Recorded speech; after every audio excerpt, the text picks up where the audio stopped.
Good morning, Kidtown. Welcome back to another edition of Virtual VBS for the summer of 2020. Mr. Kevin, good morning to you, buddy. Good morning to you, Mr. Alex. Good to see you. And you? I like your choice of blue shirts, the same shirt you wore last week.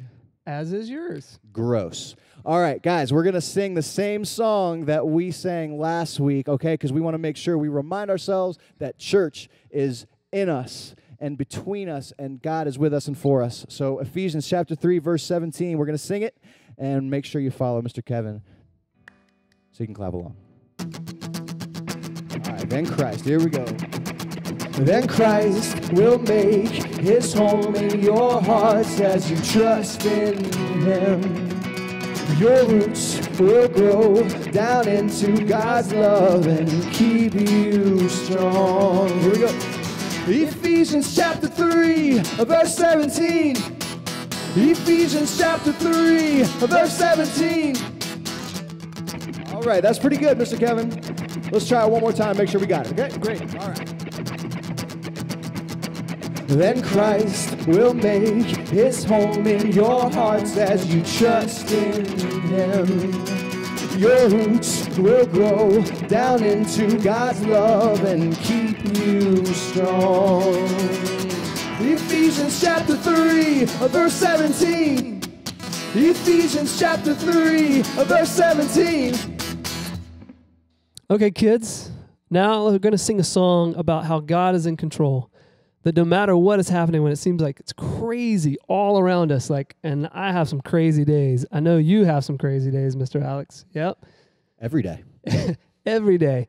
But this song is about and reminding us that no matter what's going on around us, that God is always in control, right?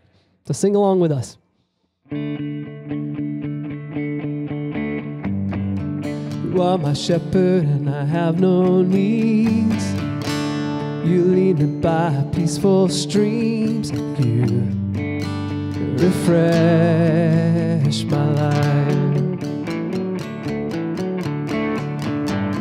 You hold my hand and you guide my step. I could walk through the valley of death. I won't be afraid, because you are in control, because you are in control, because you are in control. You are my shepherd, you are my shepherd, I have no needs. You lead me by peaceful streams. You refresh my life. You hold my hand and you guide my step. I could walk through the valley of death. I won't be afraid, 'cause you are in control. 'Cause you in control, because you are in control, because you are in control. You cause everything to work together. You truly have a sovereign plan, and you know who I am, 'cause you made who I am,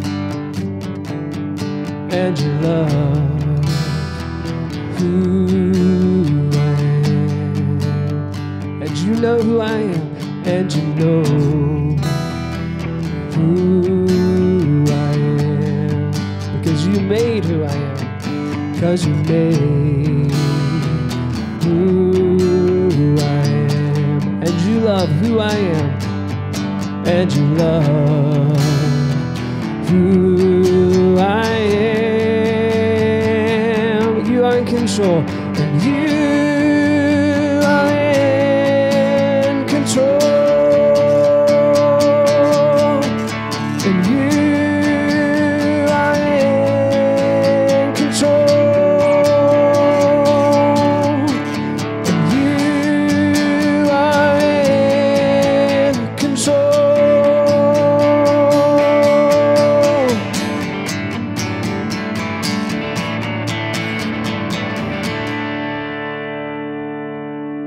Good job.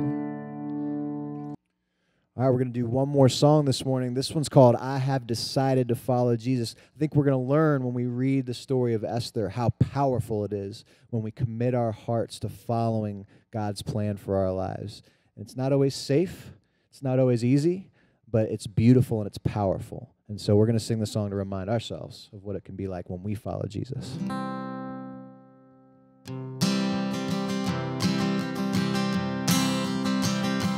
Have decided to follow Jesus. I have decided to follow Jesus. I have decided to follow Jesus.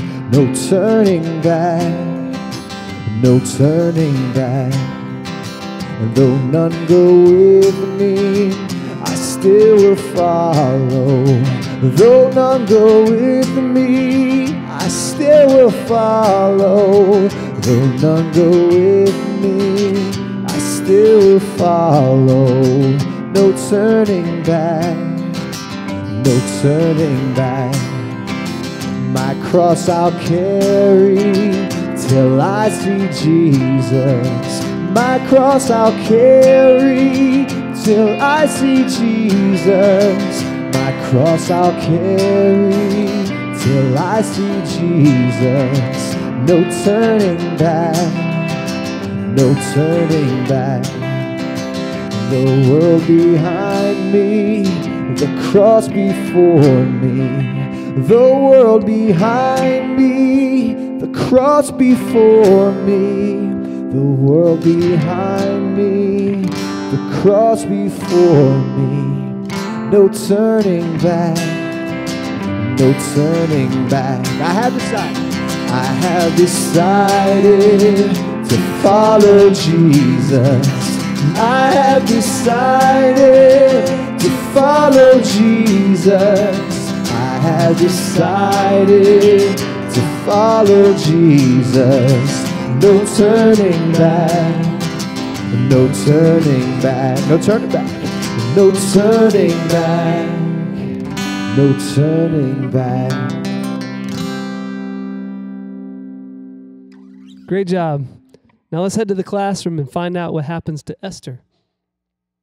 Dude, that was so great.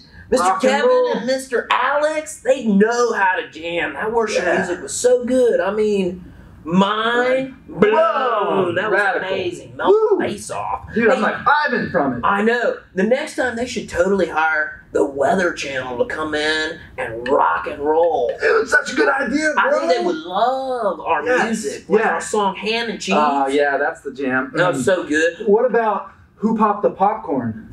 Now that is an epic. It's deep, yeah, real deep. It goes deep, and it's big in India right now. I know. But then there's also Lava Lamps Are Us. Yeah. What about that one? Oh, that was so good. That's outlawed in like 9 states. Y'all ready to do this? Absolutely. Miss Emily, let's do it. Yeah. We can't wait to learn. Hang loose. Last week we talked about Daniel, and I asked y'all, where is God in the story of Daniel? Let's see what you guys had to say. Where is God in the story of Daniel? The whole thing. He will, I don't know. Where he prayed, he was with, I forgot his name. Daniel. Yeah. He was with him everywhere, and with him when he prayed, and with him where he went thrown into the lion's den. In the lion den. He was in Daniel's house. In the cave of the lion. Hey, Harper, where was he? Ryan. In the lion cave. When he got thrown into the pit of lions, and God sent an angel down to the pit and shut the lion's mouth. That's right. It is the angels check the lion's mouth. The angel? In heaven. God was in heaven. And at a church. And at church. Wow, I loved what y'all had to say about that. Thanks for sharing with us. This week I want to talk to you about Esther. This story is from the book of Esther, which is in the Old Testament. The Old Testament, remember, that tells about things that happened before Jesus was born. So at the time of Esther, Persia had replaced Babylon as the ruling power. Some Jews had returned to Jerusalem, but many Jews were still living in Persia as exiles. Mordecai was a Jewish man who lived in Persia. His cousin Esther was an orphan, and so he raised her as his own daughter. Mordecai taught Esther to trust the one true God, not the idols of Persia. When Esther grew up, the king wanted a new queen. Many beautiful young women were brought before the king, and Esther was one of them. When King Xerxes saw Esther, he liked her best. Esther was made the new queen. Now, a man named Haman was the king's second in command. Everyone in Persia bowed before Haman. Well, everyone except Mordecai, Esther's cousin. Mordecai only bowed before God, and that made Haman angry. Haman hated Mordecai, and he hated all of the Jews. So he decided to ask the king to make a new law that all of the Jews be killed. The king didn't know that Esther was a Jew, so he let Haman make the new law. God's people were in serious danger. When Mordecai heard about the law, he was sad. He told Esther she had to talk to the king about this terrible new law. But Esther couldn't just go and talk to the king. You see, in that day, if someone went and talked to the king without being asked, the king could have them killed. Only if the king held out his royal scepter would Esther be able to live and talk to the king. Esther decided to trust God, even if it meant that she might die. For 3 days, Mordecai and Esther fasted. Instead of eating, they spent their time praying to God. When the 3 days were over, Esther put on her most beautiful dress and went before the king. Her heart was pounding.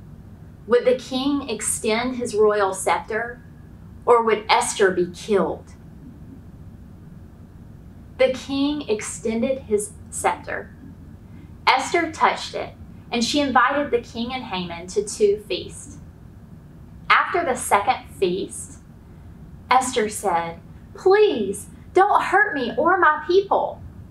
The king didn't know that Esther was a Jew, so he had no idea what she was talking about. "Who's trying to hurt you?" he asked. And Esther pointed to Haman.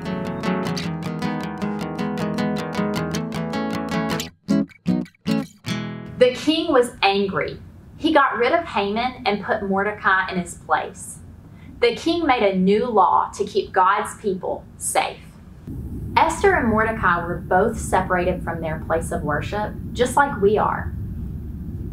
When they were faced with a difficult problem, they turned to God in prayer and fasting. And God prepared Esther to confront the king, even though she was afraid for her life. In Philippians, the Bible says, "It is God who works in us to will us to act according to his good purpose." God worked in Esther to carry out his purpose. Ziggy, Jed, how is God working in your life to carry out his purpose? Whoa, Miss Emily. That's a great question. How is God working in our lives to fulfill his purpose? Man. You know what? I want to know how God's working in the kids' lives to fulfill his purpose. You know what this week's homework is, guys? You got to send in your video to Miss Jasmine and answer this question. How is God working in your life specifically to fulfill his purpose? Can you do that? We can't wait to see it. Oh man, I'm so jammed. Your videos have been epic so far. So good. So good. We love you. But right now, you know what? I'm thinking about something. You know what I'm thinking about? I think I know what you're thinking. What do you think I'm thinking about? I think what you're thinking is what I'm thinking. If you're thinking about what I'm thinking about, crap time! Let's get over to Haley's Craft Corner. Let's go. Hey guys, it's Haley with Haley's Craft Corner, and I'm here with Ziggy. And where's Jet? Well, Miss Haley, I was telling Jet that, hey, we got to come up here to Haley's Craft Corner, and he was like, Ziggy, I want to eat goldfish and go to the playground. And I was like, dude, why would you do that before we're done? And he was like, I'm just going to go. And I was like, okay, dude, well, that's the story and life of a rock and roller. I get it. And that's pretty much most Kid Town kids. They just want to go to the playground and eat goldfish. So that's where he is right now. But I'm still here, Miss Haley. Can I do it with you? Of course. Great. Yes. Okay, so today we just heard all about the story of Queen Esther. It's one of my favorite stories in the Bible because it tells us that no matter where Esther is, God is always fulfilling his purpose for her life. She doesn't have to be at church, or she can be at home or anywhere, and God's purpose for her life will always be fulfilled. So we are going to make crowns today to remind us of the story of Esther. So get the crown out of your packet that we sent home with you, and get the stickers. And hey guys, you might have some glitter at home you want to put on there, kind of like I did, or use your markers or any stickers you might have at home, and just decorate it however you want to. And then have your mom or dad tape or staple the back, and then just wear it like a crown. And then you can remember that God's purpose for you is always going to be fulfilled, that it doesn't matter where you are. I'm ready. Awesome. Let's do it. Okay, here we go. All right.